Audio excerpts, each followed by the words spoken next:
Turning now to another legal case, though. Former Playboy playmate Danny Mathers charged Friday for body shaming another woman at the gym. So here's what happened. Mathers posted a photo of a 70-year-old woman naked with the caption, "If I can't unsee this, then you can't either," on her Snapchat back in July, on her My Story Snapchat. So, Philip, what exactly is Danny Mathers being charged with in this case? She's being charged with invasion of privacy.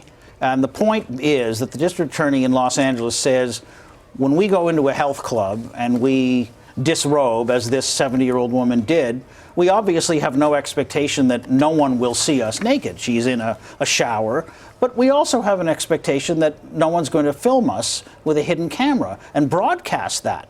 And so this is the charge. It's invasion of privacy.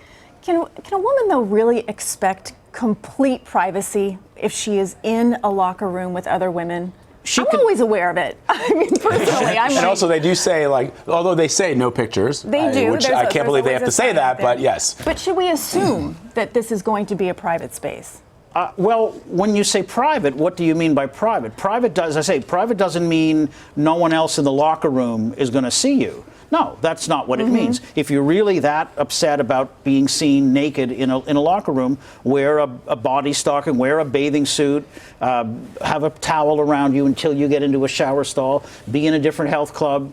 Those are all reasonable things to ask of a person. But don't say it's on you if someone takes a picture of you with a phone and broadcasts it.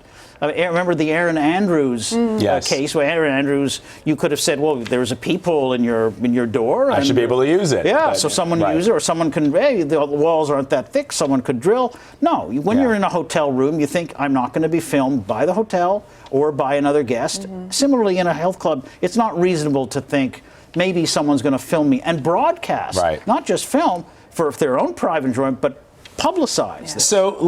So she posted this photo on Snapchat to her My Story link, as opposed to sending it privately to a friend. Now, is there any way that the defense can argue intent? She didn't mean to broadcast it to hundreds, if not thousands of people, or it's just that she shouldn't be taking pictures in that gym locker room? Well, her defense lawyer said she didn't intend to invade the privacy, but first of all, sending it even to a few people, just to one person, is an invasion. That's a publication under defamation law. This isn't defamation, but you send it to somebody, and then it's possible that it goes viral.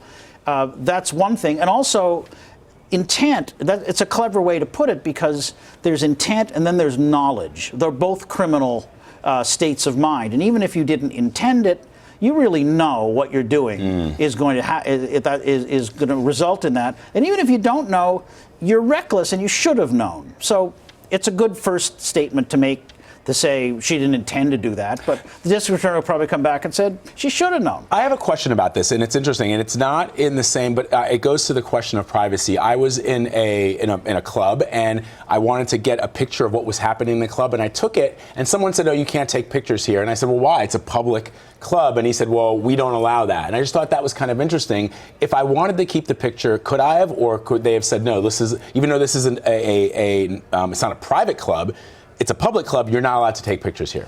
Public, but what's a public club? Yeah, exactly. I don't know what that is. If it's a club, like a nightclub, like a New York City, night spot. They may be able to set the rules for that. It also depends on the jurisdiction. Different jurisdictions have different rules, but places are allowed to impose that kind of restriction. Oftentimes. Okay, interesting. Lesson here, just don't take pictures. Just don't take pictures in a gym where people are showering. I know, be nice. Yeah, no body shaming. Philip Siegel, thank you so much. We appreciate it as always.